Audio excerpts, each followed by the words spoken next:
नमस्कार साथियों, मेरा नाम भास्कर भट्ट है और मैं वर्तमान में प्रयागराज के रक्षा लेखा प्रधान नियंत्रक पेंशन में सीनियर ऑडिटर के पद पे कार्यरत हूँ। ये मेरा बेटा शाश्वत भट्ट है जो कि भी 3 साल 2 महीने का है, नर्सरी क्लास में पढ़ता है और स्कूल जाने के लिए तैयार है। मेरी वाइफ प्राइमरी में टीचर हैं, वो स्कूल गई हैं, यानी कि दोनों वर्किंग कल्चर के पेरेंट हैं। साथियों, इस वीडियो के माध्यम से मैं आज एक ऐसे शख्स के बारे में बताने जा रहा हूँ जिनका हमारे जीवन में जो योगदान है वो किसी भगवान से कम नहीं है।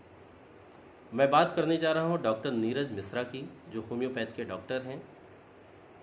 एक्चुअल में 1.5 साल पहले मेरे बेटे के पेट में इन्फेक्शन हो गया था, फूड पॉइजनिंग हो गई थी या जो भी हो गया हो। स्थिति ये थी कि ये दिन में 15 से 20 बार लैट्रिन कर रहे थे। जैसे ही कुछ खा रहे थे, इनको कुछ पचता नहीं था। जैसे ही खाते थे तुरंत उगल देते थे और दोनों तरीके से होता था। लैट्रिन के माध्यम से भी होता था और उल्टी के माध्यम से भी होता था।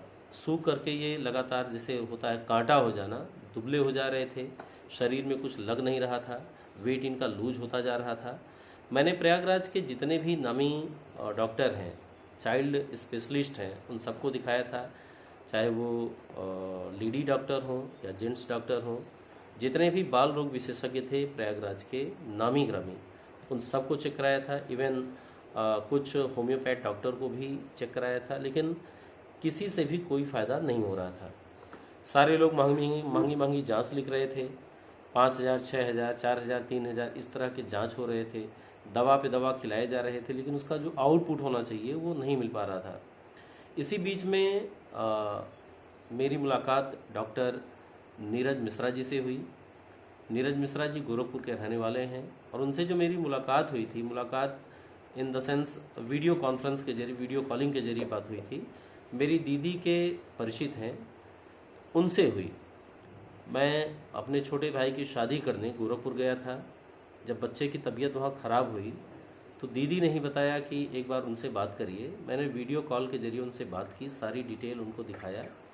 उन्होंने सिम्टम के आधार पे कुछ दवाओं को लिखा, वो दवा मैं ले आया और कहा कि आप परेशान ना होइए, उसमें 5-6 महीना लग सकता है, बच्चे का मामला है, घबराइएगा नहीं। तो 6-7 दवाइयाँ उन्होंने चेंज कर करके, एक हफ्ता कोई दवाई चलाते थे, उसका अगर इम्पैक्ट होता था तो ठीक है, नहीं होता था तो उसको चेंज कर देते थे। और लास्ट दवा जो उन्होंने 5 महीने, परेशान ना होइए, उसमें 5-6 महीना लग सकता है, बच्चे का मामला है, घबराइएगा नहीं। तो 6-7 दवाइयाँ उन्होंने चेंज कर करके, एक हफ्ता कोई दवाई चलाते थे, उसका अगर इम्पैक्ट होता था तो ठीक है, नहीं होता था तो उसको चेंज कर देते थे। और लास्ट दवा जो उन्होंने 5 महीने तक लगातार चलवाई, वो कोल्चिकम और हाइड्रास्टिस था। तो उस दवा से मेरे बच्चे को बहुत फ़ायदा हुआ। और सबसे बड़ी बात ये कि होम्योपैथ में भी हम देखते हैं, होम्योपैथ में किसी डॉक्टर के पास जाते हैं तो आमतौर पे दवा का नाम लिख के नहीं देते हैं, वो केवल नीली पीली हरी लाल गोली जो डिब्बी होती है उसको दे देते हैं, कहते हैं कि इसमें से एक गोली, इसमें से गोली खाइएगा।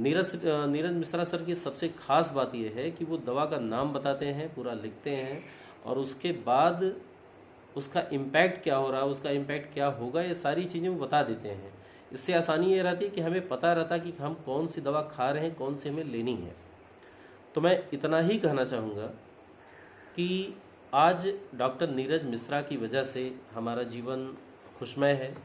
हमारा बेटा खेल कूद रहा है, स्कूल जा रहा है, पूरी तरह से स्वस्थ है। तो मैं आप लोगों से भी निवेदन करता हूँ कि जिनके भी इस तरह के छोटे बच्चे हैं या जिन्हें कुछ सीवियर प्रॉब्लम है, वो बच्चा हो, बूढ़ा हो, जवान हो, कोई भी हो, वो उनसे संपर्क कर सकता है।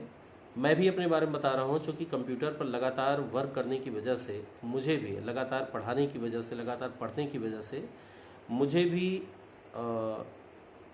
स्पॉन्डिलाइटिस की प्रॉब्लम हो रही थी। मैं भी बहुत परेशान रहता था, बैठ नहीं पा रहा था। लेकिन डॉक्टर नीरज सर ने कुछ दवाइयाँ दी, 4-5 दवाइयाँ उन्होंने ट्राई किया, 3-4 दवाइयाँ ट्राई की और लास्ट में एक दवा से हायोसियामस करके है, हायोसियामस दवा उन्होंने बताई, उससे मुझे बहुत राहत है। तो मैं इस वीडियो के माध्यम से सिर्फ इतना कहना चाहूँगा कि आप लोगों में से किसी को भी यदि किसी तरह की दिक्कत है तो एक बार डॉक्टर नीरज से ज़रूर संपर्क करें, उनकी दवाइयों पे विश्वास करें। चूँकि मुझे फ़ायदा हुआ है, मेरे बेटे को फ़ायदा हुआ है, मेरी माताजी को भी कोविड काल में फ़ायदा हुआ था। इस आधार पे, इस अनुभव के आधार पे मैं आप सभी से निवेदन करता हूँ कि एक बार उनसे कंसल्ट ज़रूर करें यदि आप सभी को इस टाइप की किसी भी तरह की कोई दिक्कत होती है तो। और चूँकि अभी बच्चे के स्कूल का टाइम हो गया है, इसलिए मैं बच्चे को छोड़ने जा रहा हूँ। और नीरज सर को भी बहुत बहुत आभार, धन्यवाद कि उनकी वजह से मेरे लाइफ में इतनी सारी खुशियाँ दोबारा लौट के आ रही हैं। Thank you. जय हिंद, जय भारत।